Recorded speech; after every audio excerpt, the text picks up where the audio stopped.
warahmatullahi wabarakatuh.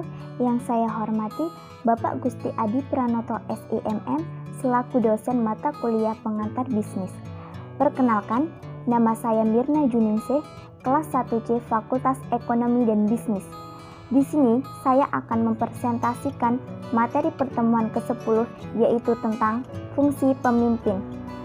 Baik, saya mulai pembahasan pertama. Fungsi memimpin. Pengertian kepemimpinan.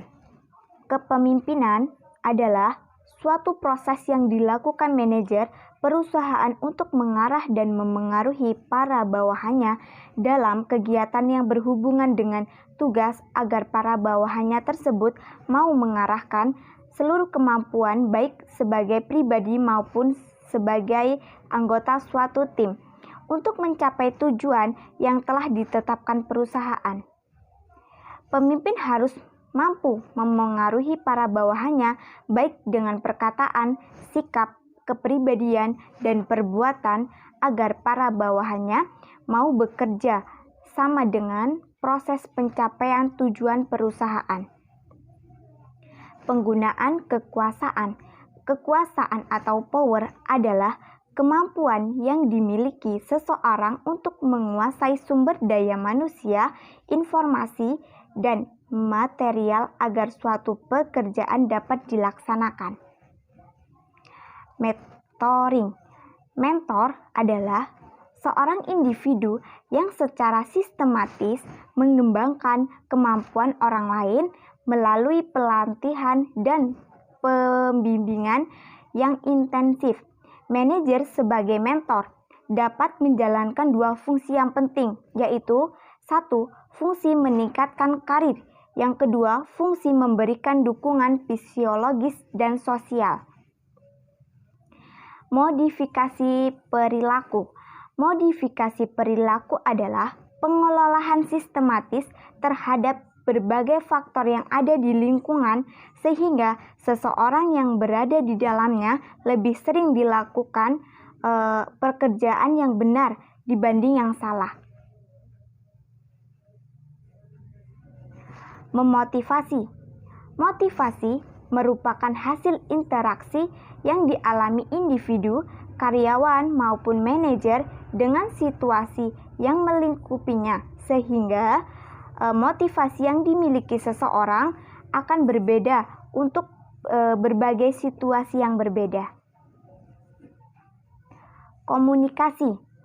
Kategori komunikasi berdasarkan dampaknya bagi penerima pesan, yaitu 1. Komunikasi informatif, yaitu komunikasi dengan tujuan agar penerima pesan memperoleh informasi yang relevan. Yang kedua, komunikasi rekreatif, yaitu komunikasi dengan tujuan yang menimbulkan suasana menyenangkan. Yang ketiga, komunikasi persuasif, yaitu komunikasi dengan tujuan membujuk penerima pesan untuk melakukan atau tidak melakukan sesuatu.